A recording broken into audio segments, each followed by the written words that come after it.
विधानसभा निवडणुकीमध्ये महाविकास आघाडीचा दारुण पराभव झाला। त्यानंतर आता महाविकास आघाडीच्या नेत्यांमध्ये पराभवाच्या कारणावरून आरोप प्रत्यारोप सुरू झालेत। बघूया।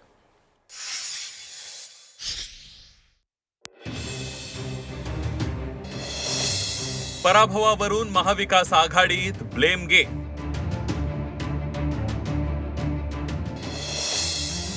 ठाकरेंना सीएम पदाची उमेदवारी न दिल्यानं पराभव।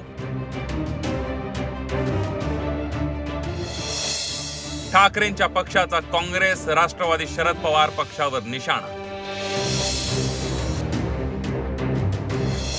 विधानसभा निवडणुकीत महाविकास आघाडीच्या झालेल्या पराभवाचं घटक पक्ष आपापल्या परीनं विश्लेषण करू लागले। शिवसेना उद्धव बाळासाहेब ठाकरे पक्षानं झालेल्या पराभवाचं खापर काँग्रेस आणि राष्ट्रवादी शरद पवार पक्षावर फोडलंय। उद्धव ठाकरेंना मुख्यमंत्री पदाचे उमेदवार जाहीर केलं असतं तर मतांची टक्केवारी वाढली असती असा दावा अंबादास दानवेंनी केलाय। मला असं वाटतं उद्धवजी ठाकरे साहेबांचंच नाव सीएम साठी पुढे गेलं असतं तर 2-5% मतं स्विंग झाली असती। आज असं नाव मग काँग्रेसचं त्यांना सीएम करायचं, त्यांनी नाव डिक्लेअर, उद्धवजी म्हटले होते चला मी नाही मागे हटतो, तुम्ही नाव डिक्लेअर करा, ते पण नाही झालं ना। काँग्रेस नेत्यांचा अति आत्मविश्वास नडल्याचा आरोपही अंबादास दानवेंनी केलाय।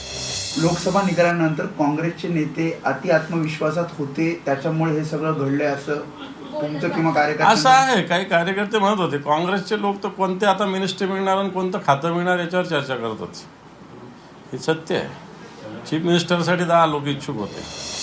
शिवसेना उद्धव बाळासाहेब ठाकरे पक्षाच्या अंबादास दानवेने केलेल्या आरोपांचा काँग्रेसनेही समाचार घेतलाय। काँग्रेसनं अंबादास दानवेंच्या हेतूवरच संशय घेतलाय। मैं उसका जवाब मैं कल दूंगा। मैं आज इसका जवाब मेरा जवाब मैं सुनो, मैं सवाल पूछ रहा हूँ चुनाव आयोग से। मैं महाविकास आघाड़ी महायुति के ऊपर कल आऊँगा, वो मैं कल जवाब दूंगा उसका। मैं कल मैं सहयोगी का क्या जवाब देना मैं कल दूंगा।